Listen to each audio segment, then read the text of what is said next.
Hi everyone, welcome back to uh, my channel and also to this video. And today's video में हम बात करेंगे chapter number 11. Okay, chapter 11 क्या था वो?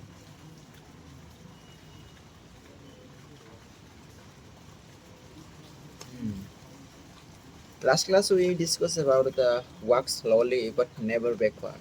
Okay, मैं एक एग्जांपल दिया था तुमको.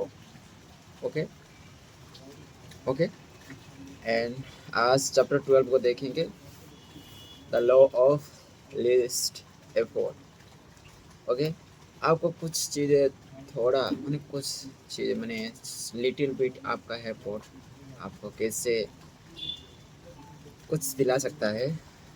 Okay,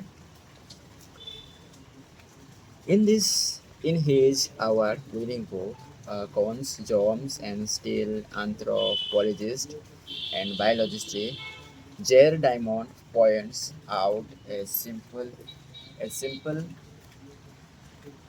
fact: different continents have different shapes. At first glance, this statement seems rather obvious and unimportant, but it turns out to have a profound impact on human behavior. The primary axis of the Americas runs from north to south, that is, the landmass of North and South America tends to be tall and thin rather than wide and fat. The same is generally true for Africa. Meanwhile, the landmass that makes of Europe, Asia, and the Middle East is the opposite. This massive stretch of land tends to be more east-west in shape. According to the Diamond, this difference in shape played a significant role in spread of agriculture over the centuries. Okay.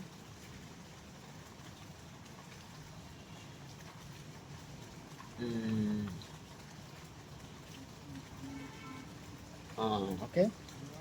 And when agriculture begins to spread around the globe, okay, farmers had an easier time expanding along east-west routes than along north-south ones. This because locations along the same latitude generally share similar climates, amounts of sunlight and rainfall, and changes in season.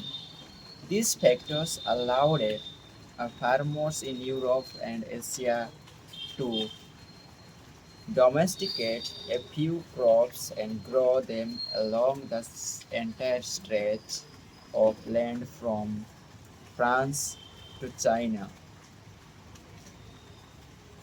By comparison, the climate varies greatly when traveling from north to south. Just imagine how different the weather is in Florida compared to Canada.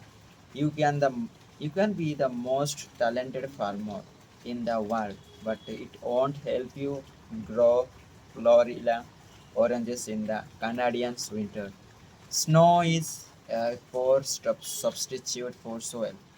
In order to spread crops along north-south routes, farmers would need to find and domesticate new plants whenever the climate changed. As a result, agriculture spread 2 to 3 times faster across Asia and Europe than it did up and down the Americas. Over the span of centuries, this small difference had a very big impact.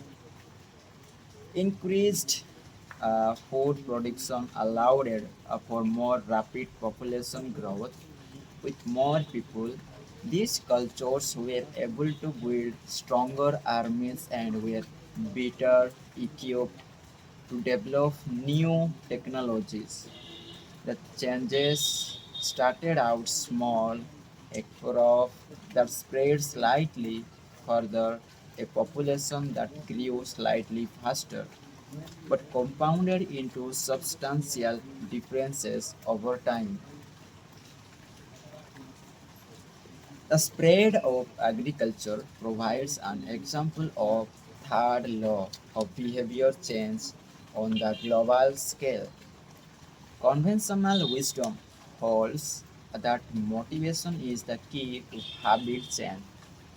Maybe you really wanted it, you had actually do it, but the truth is our real motivation is to be lazy and to do what is convenient. And despite what the latest productivity bestseller will tell you, this is a smart strategy, not a dumb one. Energy is precious, and the brain is wired to conserve it whenever possible.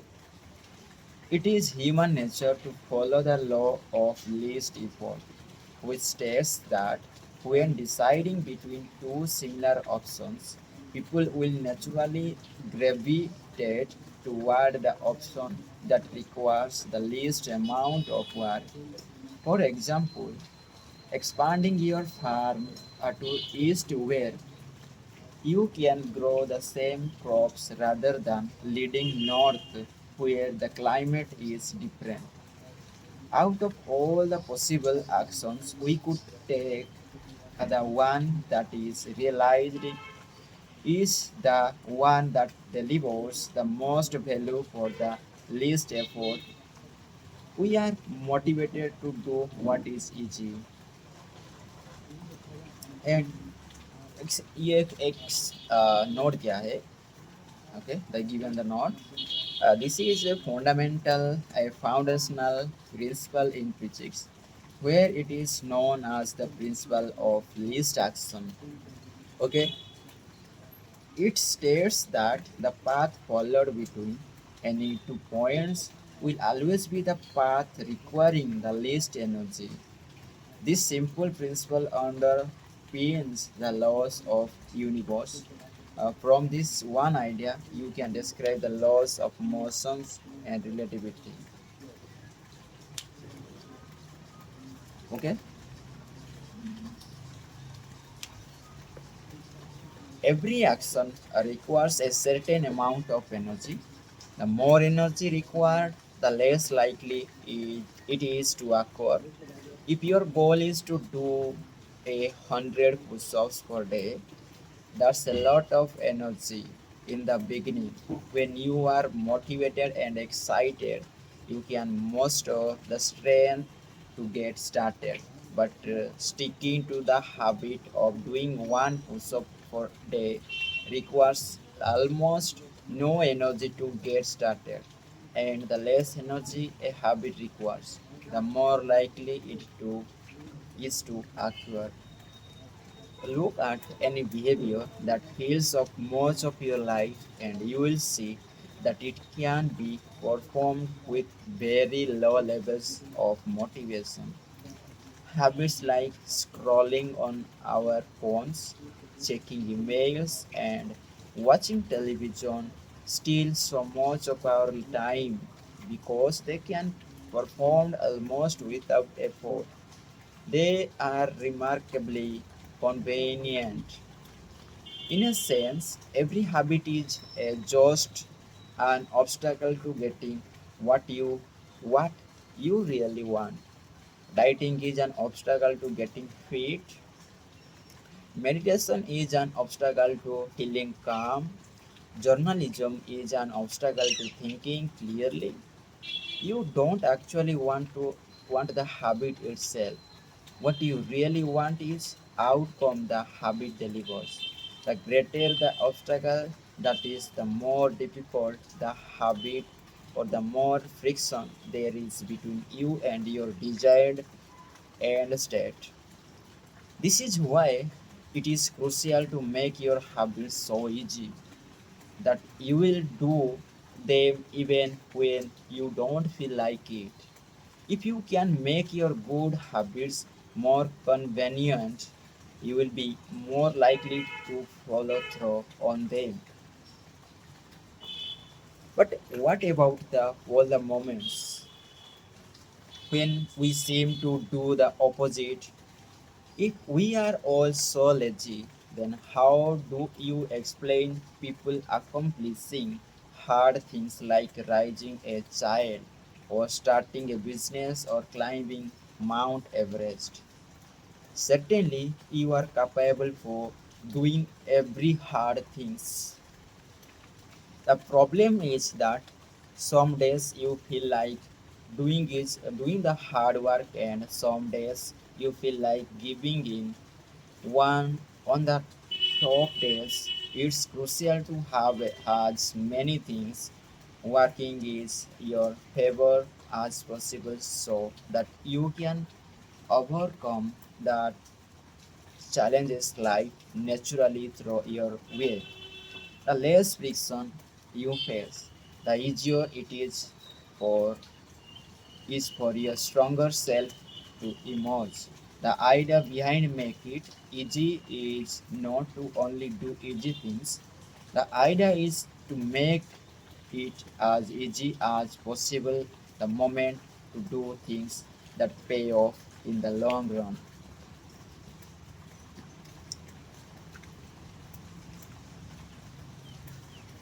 Okay, sorry guys for interruption. How to achieve more with less effort? Imagine you are holding a garden hose that is bent in the middle. Some water can flow through, but not very much. If you want to increase the rate at which water passes through the hose, you have two options. The first option is to crank off the valve and force more water out. The second option is to simply remove the bend in the hose and let water flow through naturally. Trying to pump up your motivation to stick with a hard habit is like trying to force water through a bent hose. You can do it, but it requires a lot of effort and increase the tension in your life.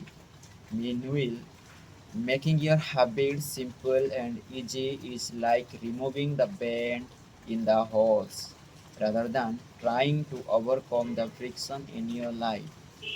You reduce it. Okay?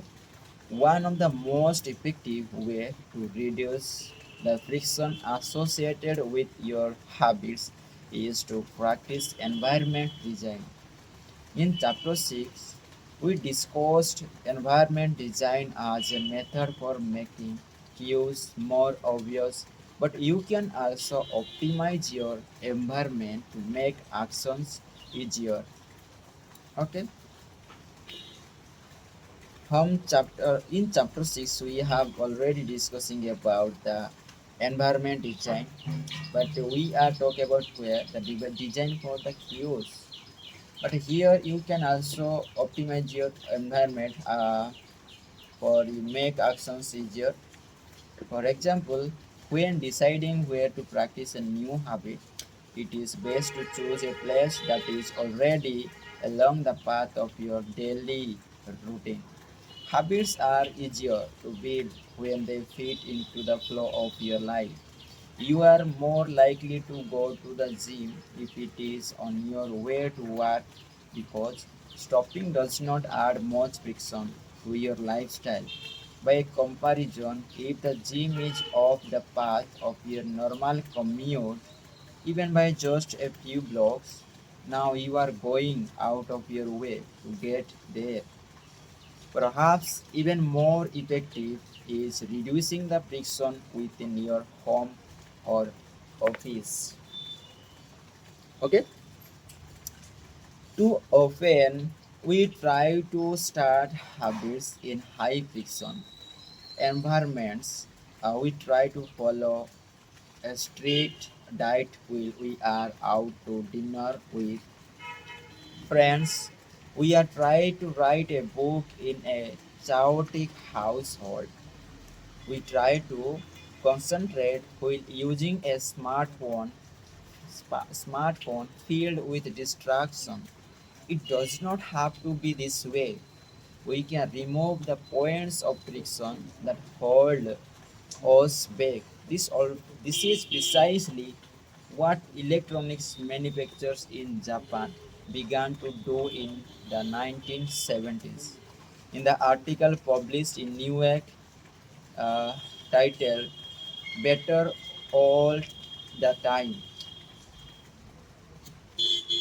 James Surowiki writes, Japanese films emphasized what came to be known as lean production, relent- relentlessly looking to remove waste of all kind from the production process down to redesigning workspaces so workers did not have to waste time twisting and turning to use their tools.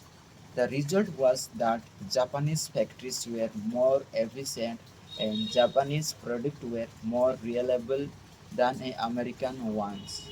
In 1974, service calls for American-made color televisions were 5 times as common as for Japanese televisions. By 1979, it took American workers 3 times as long to assemble their sets. Like to report to this strategy as addition by subtraction, the Japanese companies looked for every point of friction in the manufacturing process and eliminated it. As they subtracted wasted effort, they added customers and revenue. Similarly, when we remove the points of friction that sap our time and energy, we can achieve more with less effort. This is one reason the dying of can feel so good. We are simultaneously moving forward and lightening the cognitive load our environment places on us. If you look at the most habit forming products, you will notice that one of the things these goods and services do best is remove little bits of friction from your life. Meal delivery services reduce the friction of shopping for groceries. Dating apps reduce the friction of making social introductions. Ride sharing service reduce the friction of getting across town. Next, messaging reduce the friction of sending a letter in the mail, like a Japanese television manufacturer redesigning their workspace to reduce wasted motion. Successful companies design their products to automate, eliminate, or simplify as many steps as possible. They reduce the number of fields on each form. They pare down the number of clicks required to create an amount account. They deliver their product with easy to understand direction or ask their customers to make fewer choices. When the first voice activated speaker were released, products like Google Home, Amazon Echo, and Apple HomePod, I asked a friend what he liked about the product he had purchased. He said it was just easier to say, play some country music than to pull out this phone, open the music app, and pick a playlist. Of course, just a few years earlier, having unlimited access to music in your pocket was a remarkable frictionless behavior compared to driving to the store and buying a CD. Business is a never ending quest to deliver the same result. in an easier fashion. Similar strategies have been used effectively by governments. When the British government wanted to increase tax collection rates, they switched from sending citizens to a web page where they where the tax from form could be downloaded to linking directly to the form. Reducing that one step in the process increased the response rate 19.2% to 23.4%. For a country like United Kingdom, those percent points represents millions in tax revenue. The central idea is to create an environment where doing the right thing is as easy as possible. Much of the battle of building better habits comes down to finding ways to reduce the friction associated with our good habits and increase the friction associated with our bad ones.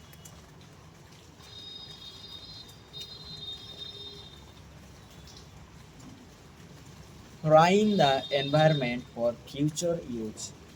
Oswald, Oswald uh, Nuckols is an IT developer from Natchez, Mississippi. He is also someone who understands the power of priming his environment. Nook calls dialed in his cleaning habits by following a strategy he reports to us resetting the room.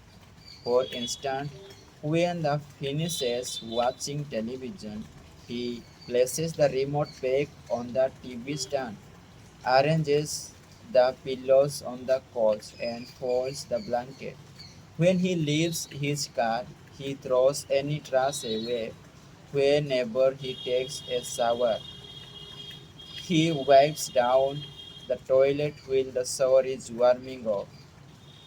As he knows, the perfect time to clean the toilet is right before you wash yourself in the shower anyway.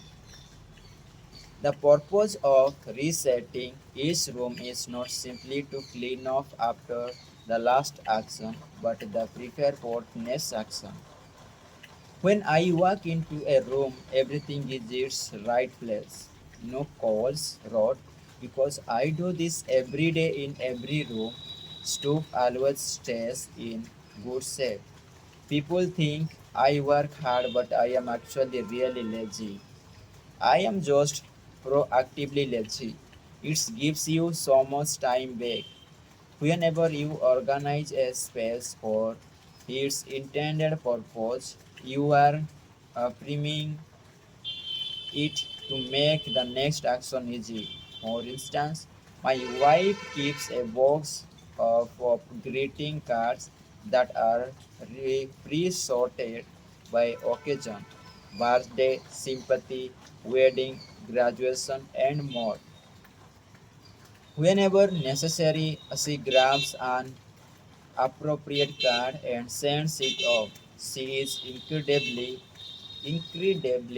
good at remembering to send cards because she has reduced the friction of doing so. For years, I was the opposite. Someone would have a baby, and I would think I should send a card, but then weeks would pass, and by the time I remembered to pick one of the store at the store, it was too late. The habit wasn't easy. There are many ways to prime your environment so it's ready for immediate use. If you want to cook a healthy breakfast, place the skillet on the stove, set the cooking spray on the counter, and lay out any plates and utensils you will need to night before. When you wake up, making breakfast will be easy. Want to draw more? Put your pencils, pen, notebooks, and drawing tools on the top of your desk within easy reach. Want to exercise? Set your workout clothes, shoes, gym bag, and water bottle ahead of time. Want to improve your diet?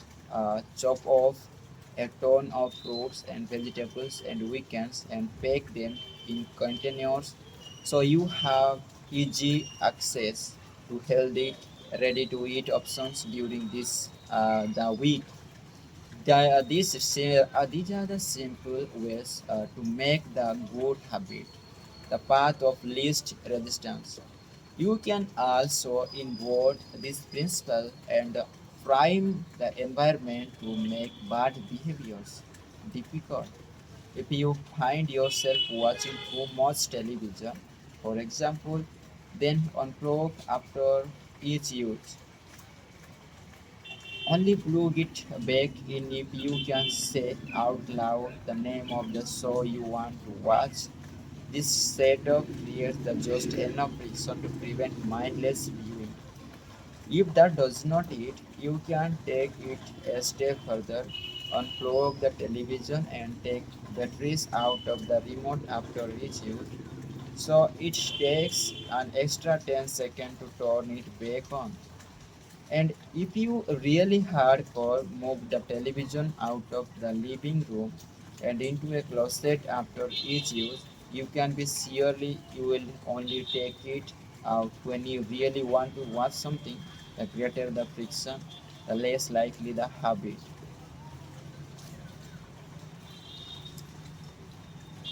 Okay, whenever possible, I leave my phone in a different room until lunch.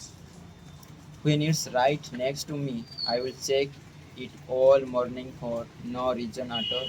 But when it is in another room, I rarely think about it, and the friction is high enough that I won't go get it without a reason. As a result, I get 3 to 4 hours each morning when I can work without interruption. If sticking your phone in another room does not seem like enough, tell a friend or family member to hide it from you for a few hours. Ask a worker to keep it at their desk in the morning and give it back to at your lunch. It is remarkable how little friction required to prevent unwanted behavior.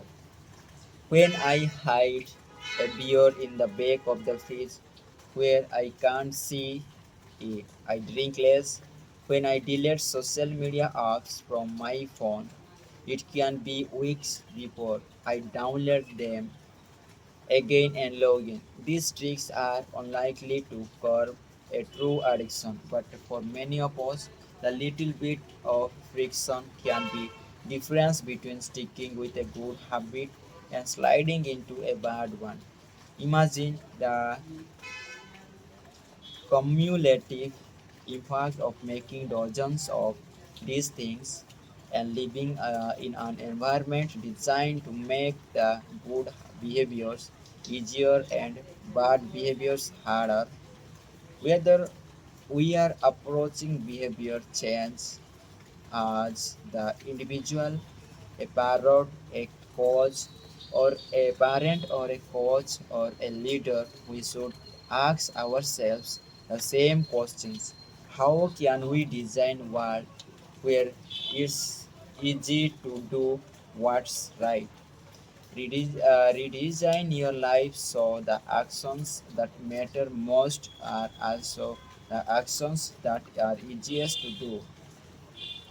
Okay, this is the all about the chapter 12 of Make It Easy, the law of least effort. Okay, see you in next video with chapter number 13, how to stop procrastination by using the 2-minute rule. Okay, thank you for being with me guys, and I hope all you are good and have a smile on your face. Keep smiling. Okay, see you next with another